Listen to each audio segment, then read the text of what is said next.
പൗരത്വ വിഷയത്തിൽ സാമുദായിക സംഘടനകൾ കൈവിടുമെന്ന ആശങ്കയിൽ മുസ്ലിം ലീഗ് നേതൃത്വം. വയനാട് മണ്ഡലത്തിലെ മലപ്പുറം ജില്ലയിൽ ഉൾപ്പെടുന്ന ഏറനാട്, വണ്ടൂർ, നിലമ്പൂർ മണ്ഡലങ്ങളിൽ ഇന്ന് പ്രചരണത്തിനെത്തുന്ന രാഹുൽ ഗാന്ധി പൗരത്വ വിഷയത്തിൽ പ്രതികരിക്കുമെന്നാണ് മുസ്ലിം ലീഗ് കാത്തിരിക്കുന്നത്. ഇടതുമുന്നണി പൗരത്വ വിഷയം പ്രധാന തെരഞ്ഞെടുപ്പ് ചർച്ചയാക്കി ഉയർത്തിയതോടെ UDF പ്രതിരോധത്തിലായിരുന്നു. പക്ഷേ കോൺഗ്രസ് പ്രകടന പത്രികയിൽ പോലും പൗരത്വ ഭേദഗതി നിയമം ഇടം പിടിച്ചതുമില്ല.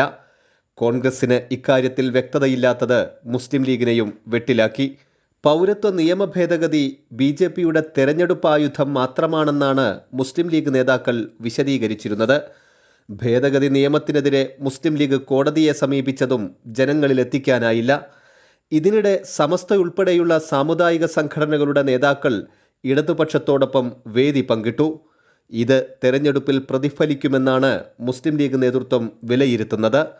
വയനാട് മണ്ഡലത്തിലെ മലപ്പുറം ജില്ലയിൽ ഉൾപ്പെടുന്ന ഏറനാട്, വണ്ടൂർ, നിലമ്പൂർ മണ്ഡലങ്ങളിൽ പ്രചാരണത്തിനെത്തുന്ന രാഹുൽ ഗാന്ധി പൗരത്വ വിഷയത്തിൽ പ്രതികരിക്കുമെന്നാണ് മുസ്ലിം ലീഗും കാത്തിരിക്കുന്നത്. കൈരളി ന്യൂസ്, മലപ്പുറം.